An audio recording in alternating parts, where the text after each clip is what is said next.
আসসালামু আলাইকুম ভিউয়ার্স, আপনারা হয়তো অনেকেই জানেন আমাদের শেরপুর সেলবাজারে একটি ভয়াবহ চুরির ঘটনা ঘটে।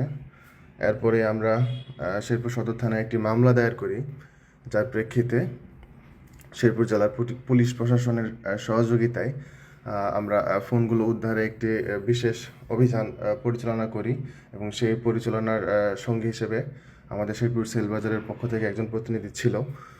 তখন আমরা শেরপুর জেলার বিভিন্ন জায়গায় আমরা আসলে অভিযান পরিচালনা করি। শেরপুর সদর থানাধীন এলাকায় নিউ মার্কেট থেকে শুরু করে আপনার শ্রীবর্দী, নকলা, পুরো এরিয়াতে আমরা একটা বিশেষ অভিযান পরিচালনা করি। আমরা শেরপুর শহরের খোয়ারপাড় এবং দিঘার পাড়, এই দুইটা এরিয়া থেকে বেশ কিছু মোবাইল উদ্ধার করি। যে মোবাইলগুলো আমাদের সেই সময় উদ্ধার হয় তার একটি খণ্ডচিত্র আপনাদেরকে আমরা দেখাচ্ছি। আর এই খণ্ডচিত্রগুলো আসলে আগে প্রকাশ করা উচিত ছিল, কিন্তু প্রশাসনের নিষেধাজ্ঞায় আমরা এটা তখন প্রকাশ করতে পারিনি।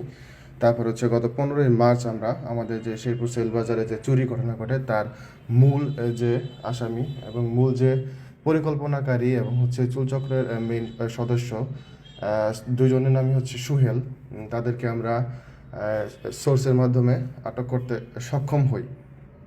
এই দুজনের তথ্যর ভিত্তিতে আরও বেশ কয়েকটি মোবাইল সন্ধান পাওয়া যায় এবং সেখান থেকে আরও 2 থেকে 3টি মোবাইল উদ্ধার হয় এবং আরও 2-1টি ফোন উদ্ধারের অভিযান চলমান রয়েছে। আমাদের চুরির ঘটনার মূল পরিকল্পনাকারী, তাদের মধ্যে একজনের নাম সোহেল মিয়া, বাড়ি নারায়ণগঞ্জ। সে আসলে নকলাতে কোনো একটা জায়গায়, নাম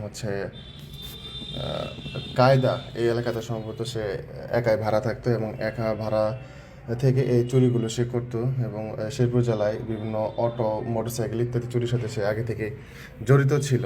এবং তার যে সঙ্গী, তার নাম হাবিব হাসান সোহেল, তাকে আপনারা স্ক্রিনে দেখতে পাচ্ছেন। এই আমাদের দোকানের মূল পরিকল্পনাকারীদের মধ্যে একজন। এই দোকানটা চিনে এবং সে অন্যান্য সদস্যদের কাছে আমাদের দোকানকে পরিচিত করায় এবং চুরির পরিকল্পনা করে।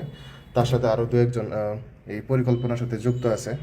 মূল পরিকল্পনাকারী হাবিব হাসান সোহেল, এর বাড়ি শ্রীবর্দী উপজেলার ইন্দিলপুর গ্রামে। ইন্দিলপুর গ্রামে এই হাবিব হাসান সোহেলের বাড়ি।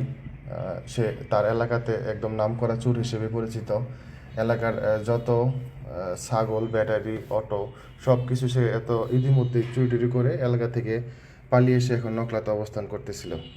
সে তার এলাকাতে যাইতে পারে না, তার এলাকাতে রেপুটেশন খুবই বাজে, মানুষ তার উপরে অতিষ্ঠ হয়ে গেছে। এই আসলে উদ্ধার অভিযানের কিছু ঘটনা আপনাদের মাঝে শেয়ার করা। আর আমরা জানি না প্রশাসন থেকে কি ব্যবস্থা নেওয়া হবে বা আদালত তাদের কি শাস্তি দিবে।